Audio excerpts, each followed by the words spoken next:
So we continue. We were about to talk about the characteristics of events that we learned in events management. In events management unit 1, we also learned about the characteristics of events. And some of the characteristics of events are 1. Ritual and ceremony and rites of passage. So I was trying to explain that every event has some rituals. For example, an event where a government official is coming, in the most cases, the ritual is to sing all the 3 verses of the national anthem at the beginning of that ceremony, the beginning of that event, and at the end. Another ritual that is common in events is opening or closing prayer. Rites of passage. I was trying to explain about rites of passage. That a rite of passage in events just shows that people are passing from one stage of their life to the next. For example, when somebody dies, a rite of passage that we see at a funeral is that we lay some wreaths on their grave. And sometimes we touch the soil that is going to be used to bury that person, to symbolize that they are passing from life to the afterlife. During a wedding, we witness the cutting of the cake, and the bride and groom, they feed each other. So when they do that, this is a rite of passage which shows that before there were single people who were nourishing themselves. But now the feeding each other of the cake is a rite of passage which shows that from today onwards, the bride is going to nourish her husband, and the husband, it's now his duty to provide nourishment for his wife. That's an example of rite of passage. Another characteristics of events is that events have ambience. Ambience refers to the mood. Obviously, at the funeral, the ambience you expect to find is that people will be sad. At a wedding, the ambience is that people are happy, they are in a jovial mood. So ambience refers to the mood and the mood of that event. Then there's also perishability. Events are perishable. Once an event has been missed, there can never be a repeat of that event. Events are perishable. Events are unique. There are no 2 events that are exactly the same. So events are unique. Those are some of the things that we learned about in unit 1 of our course outline. So now that we have talked about how to respond to questions as they relate to a problem-solving challenge in an exam, we are now going to move on to how to respond to a scenario-based question. So, in a scenario-based type of question, you want to concentrate on what you have learned in class and to apply what you have learned in this scenario. So, you are going to see how, as an events manager, you can use your knowledge to best handle the scenario that you are going to be presented with. Maybe you may decide to respond by writing a press statement, or maybe you might decide that as an events manager, you're going to put a risk management plan to resolve the scenario that you have been given. So, I'm going to use what we learned in Unit 3 to decide how to resolve a scenario that I'm presented with in the exam. In Unit 3, we learned about an events manager as a team leader. So, as a team leader, how do I resolve challenges that are presented to me in a scenario-based question? We learned in Unit 3 that a good events manager who is leading a team knows how to motivate his team members. A good events manager is one who knows how to identify the talents of his team members. We also learned that rather than firing someone, you can try to transfer that person to another department. Maybe, for example, you've assigned someone on your team to handle the issue of deco, but they are not very good with deco. It's up to you to, as an events manager who's a good team leader, to identify that maybe they are better off being placed in the catering department so that they help with catering issues. Um, as it relates to the event that you are managing. We also learned in Unit 3 that a good events manager is one who knows how to keep calm and keep the team calm and keep everybody calm despite the fact that they are panicking. I remember in one of my classes, I gave an example of a magician who lost his snake. And then the events manager had to go on stage and announce to say, "Excuse me, everyone, I advise you to keep calm because the magician has lost his snake." You can imagine that this created a lot of panic and people were screaming. But you, as an events manager, have to think of creative ways to manage that kind of situation. In events management, we learned about different theories of motivation that an events team manager can use to motivate his team.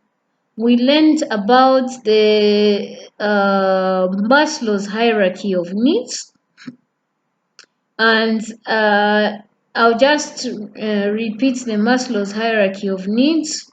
Uh, the Maslow's hierarchy of needs, if you remember, it was that triangle. It's in form of a triangle where we say the basic needs like food, shelter. So people get motivated if they know that they are going to eat. For example, if you as an events manager encourage your organization to have a canteen where people can eat from, or water to drink, that can motivate them in the workplace. We also talked about the second layer of Maslow's hierarchy of needs, which refers to security needs. So, security needs refer to things like education, feeling safe. People need to feel safe at work, providing them with the safety equipment they need to carry out their jobs, maybe safety gloves as they prepare for an event. Education is also a safety and security need. If you encourage people to go for training for further studies, then you as an events manager is responding to their safety needs. We also talked about belonging needs in the Maslow's hierarchy of needs, that people need to feel like they belong to a team. You can do this by having team building activities like a come together party for your team members. That's one way to motivate your team, by giving them a sense of belongingness. We also talked about self-esteem needs, that you need to esteem your team, maybe by giving rewards, maybe recognizing the most hardworking employee on your team. That's one way of responding to self-esteem needs. And then the last peak on Maslow's hierarchy of needs is the self-actualization, where an employee reaches his full potential. And that is where you, as the events team manager, has to identify that person's goals for their life. What do they want to achieve in life, and how can you tie it in with their job as someone working part of your team as an events manager. The other theory we learned about motivation under Unit 3 is we learned about the expectancy theory, that people want to expect something at the end of their job. So, as an events manager, you can motivate your team members by being expectant. Maybe they can expect a good salary or a good reward if the event goes well. So those are just some of the theories that we learned in Unit 3 about motivating the team.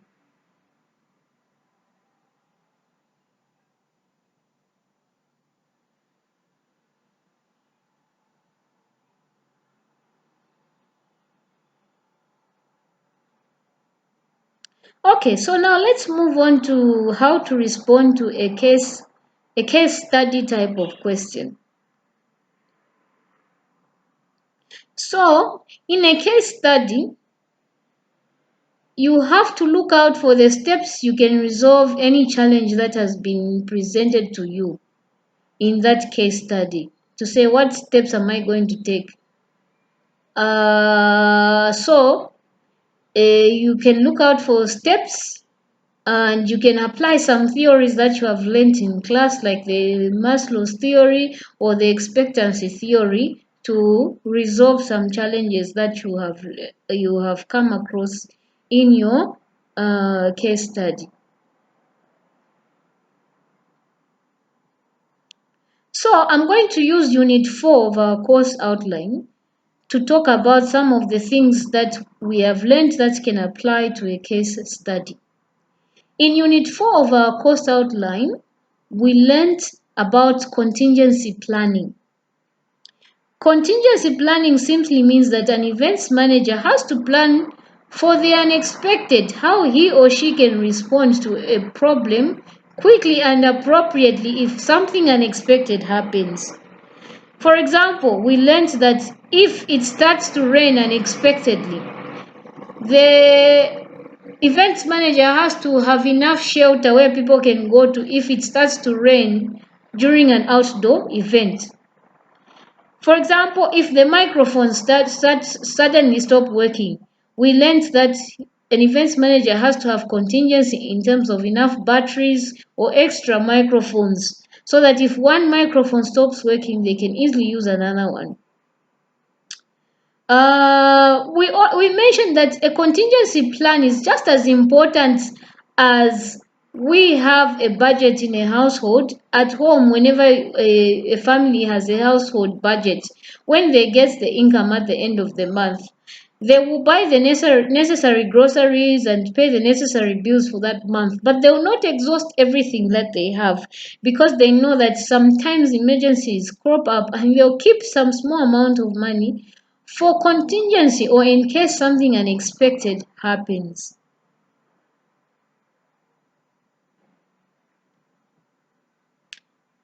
In events management, under Unit 4 of our course outline, we also talked about venue inspection. Venue inspection is where an events manager goes to inspect the venue where his event will take place so that he sees if everything is in place. For example, if someone is going to invite people who are disabled in terms of a wheelchair, paraplegic, wheelchair users, an events manager will inspect if the venue they have chosen has got disability type of toilets. An events manager will inspect if, for example, if they will need Wi-Fi at that event, they will inspect the venue to see if there's enough Wi-Fi for the people that are going to attend the event to use. So we learned about various things that relate to venue inspection. They also want to inspect maybe in case of an emergency.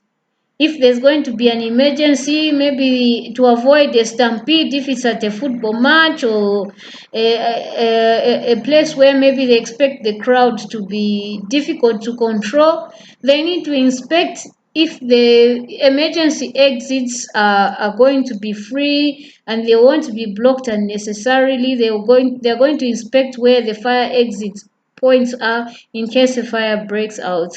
And venue inspection is very important because it helps you to plan how to respond to the needs of the attendees that are going to attend the event. By inspecting the venue, it will help you decide how you can manage the crowd or control the crowd that are going to come to attend your event. In events management, we talked about risks, that events come with certain risks, and a good events manager is one who avoids risks and liabilities. So we talked about legal aspects. We talked about how an events manager can avoid risks by doing risk assessment. I remember in one of my classes I mentioned to say that maybe if you are inviting 100 people to an event, how many toilets would you need so that there's no risk of cholera or any contagious disease? Maybe you can say the ratio I'm going to use as an events manager is to say one toilet to 10 people. So you're going to have 10 toilets for 100 people so that you assume that at least 10 people can use one toilet. You have a ratio of 1 to 10 in terms of toilet. You can have a risk management plan which says that if the event is at night and people can't see clearly, maybe you're going to put reflectors on the stones where people might bump into, or reflectors on the stage if people are going up the stage to perform, so that they can see and not miss a step because the lighting is not very clear. Sometimes in events management, in order to avoid risks, liabilities, and lawsuits, you can decide to hire an outside company to perform certain tasks. Maybe you might hire a security firm to handle security issues for you at that event, so that in case anyone gets injured, they will not sue your events company, but maybe they can sue the security company for not providing enough security. Maybe you might decide that instead of your company providing catering, maybe you are afraid that they might sue you for something to do with food poisoning. You may outsource another company that can respond to issues of food, so that maybe you can run away from the liability or the legal lawsuit that may come with a food poisoning incident at your event. But we hope that doesn't happen. Another thing that we talked about in Unit 4 is insurance, that an events company can